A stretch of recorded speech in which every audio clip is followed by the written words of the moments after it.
क्या आप जानते हैं, महाभारत में एक ऐसा योद्धा भी था जो जन्म से ही महान था, लेकिन उसे जीवन भर अपमान सहना पड़ा। एक ऐसा वीर जो दुनिया का सबसे बड़ा दानवीर कहलाया। यह कहानी है कर्ण की, एक ऐसे योद्धा की जिसने दोस्ती के लिए अपना जीवन तक कुर्बान कर दिया।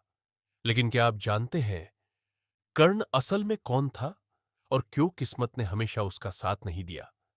आइए सुनते हैं महाभारत के सबसे दुखद और महान योद्धा कर्ण की कहानी। महाभारत में कर्ण को सबसे दानवीर और महान योद्धाओं में माना जाता है। कर्ण का जन्म कुंती से हुआ था, लेकिन उस समय कुंती अविवाहित थी, इसलिए उन्होंने नवजात शिशु को एक टोकरी में रखकर नदी में बहा दिया। उस बच्चे को एक सारथी अधिरथ और उसकी पत्नी राधा ने पाया और उसका पालन पोषण किया, इसलिए कर्ण को सूतपुत्र कहा गया। बचपन से ही कर्ण को धनुर्विद्या सीखने का बहुत शौक था, लेकिन समाज में उसे बार बार अपमान सहना पड़ा, क्योंकि लोग उसे नीची जाति का समझते थे। कर्ण ने परशुराम जी से धनुर्विद्या सीखी और एक महान योद्धा बन गया। एक दिन हस्तिनापुर में जब कर्ण ने अर्जुन को चुनौती दी, तब सभी ने उसे सूतपुत्र कहकर अपमानित किया।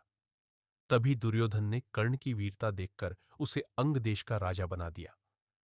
उस दिन से कर्ण और दुर्योधन की दोस्ती बहुत गहरी हो गई। कर्ण अपनी दानवीरता के लिए भी प्रसिद्ध था। कहा जाता है कि वह कभी किसी को खाली हाथ नहीं लौटाता था। यहां तक कि युद्ध से पहले इंद्र ने ब्राह्मण बनकर उससे उसका कवच और कुंडल मांग लिए और कर्ण ने बिना सोचे समझे दान कर दिए। कुरुक्षेत्र के युद्ध में कर्ण ने पांडवों के खिलाफ वीरता से युद्ध किया, लेकिन भाग्य ने उसका साथ नहीं दिया और अंत में अर्जुन के हाथों उसकी मृत्यु हो गई।